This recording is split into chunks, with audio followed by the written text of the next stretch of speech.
देखिए, कोरोना को ध्यान में रखकर ये राज्य निर्वाचन आयोग चुनाव कराता है, तो राज्य निर्वाचन आयोग उसकी प्रक्रिया तय करेगा और जो प्रक्रिया राज्य निर्वाचन आयोग तय करेगा उसके आधार पर सरकार चुनाव कराएगी। पूरे मामले की, लेकिन उस नोटशीट में जो आरोपी हैं उनको सजा नहीं दी गई थी कमलनाथ जी की तरफ से, कोई एक्शन नहीं लिया गया था।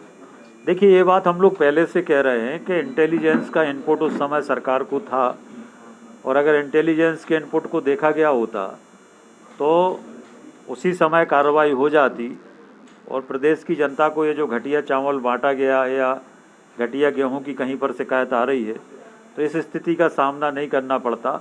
इसके लिए पूरी तरह से कांग्रेस पार्टी और कांग्रेस की सरकार जिम्मेदार है। सर, जो निकाय और पंचायत अभी शाजापुर में एक मामला आया है जिसमें खराब गेहूं ट्रांसपोर्टर से जबरदस्ती उठवाया जा रहा था, पीडीएस की कई दुकानों पर बांटा गया है।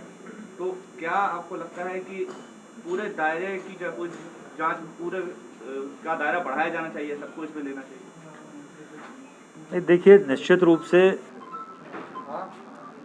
पूरे पीडीएस सिस्टम में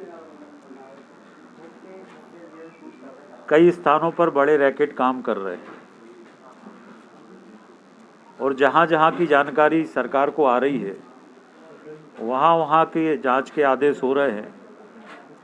पूरे सिस्टम की ईओडब्ल्यू की जांच की घोषणा माननीय मुख्यमंत्री जी ने की है और इसके अलावा भी और कहीं से भी जानकारी आएगी तो इस पर सरकार की तरफ से सख्त कार्रवाई होगी। इसी से जुड़ा सवाल है सर, कल देखिए, मंत्रियों को दो विधानसभा क्षेत्रों की जिम्मेदारी दी गई है। दो विधानसभा क्षेत्रों में मंत्री अपना अधिकतम समय देंगे और जिन विधानसभा क्षेत्रों की जिम्मेदारी दी गई है उनमें भारतीय जनता पार्टी की विजय हो, ये दायित्व मंत्रियों को सौंपा गया है। सर, ईओडब्ल्यू कांग्रेस के उत्तर प्रदेश के 9 नेताओं ने श्रीमती सोनिया गांधी जी को पत्र लिखा है कि वो पुत्र मोह छोड़कर कांग्रेस के बारे में सोचें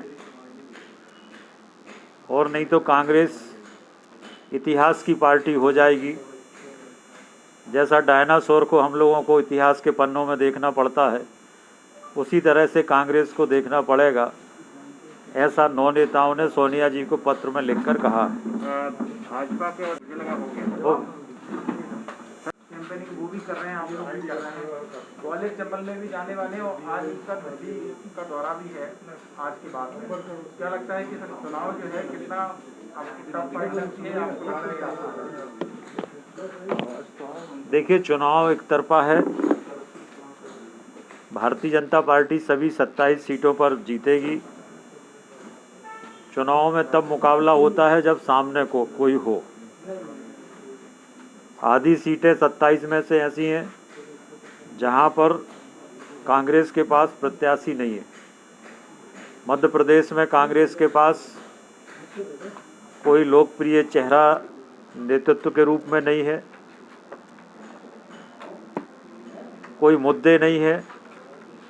1.25 साल का कांग्रेस का शासन मध्य प्रदेश की जनता देख चुकी है और 5 माह में जो माननीय स्वराज जी ने काम मध्य प्रदेश में किया है वो एक रिकॉर्ड है और इसलिए भारतीय जनता पार्टी की सरकार आगे भी चले, माननीय स्वराज जी मध्य प्रदेश के मुख्यमंत्री बने रहें, इसके लिए प्रदेश की जनता, 27 विधानसभा क्षेत्रों की जनता भारतीय जनता पार्टी को चुनाव जिताएगी।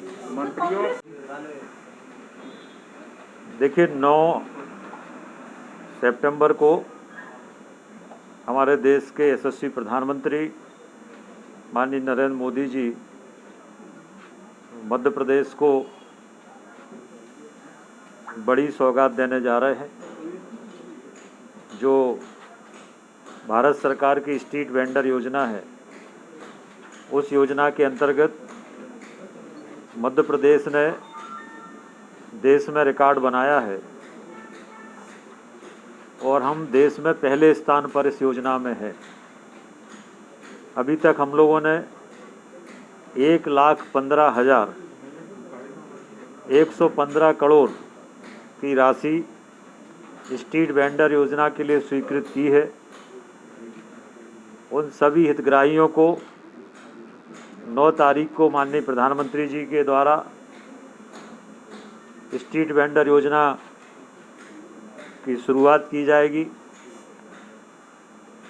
और पूरे प्रदेश में जितने भी नगर पालिका, नगर निगम, नगर पंचायतें हैं, नगरीय निकाय हैं, उन सभी स्थानों पर कार्यक्रम का सीधा प्रसारण किया जाएगा और प्रदेश के लाखों लोग माननीय प्रधानमंत्री जी को सुनेंगे। 9 तारीख को 10:30 बजे ये कार्यक्रम होगा।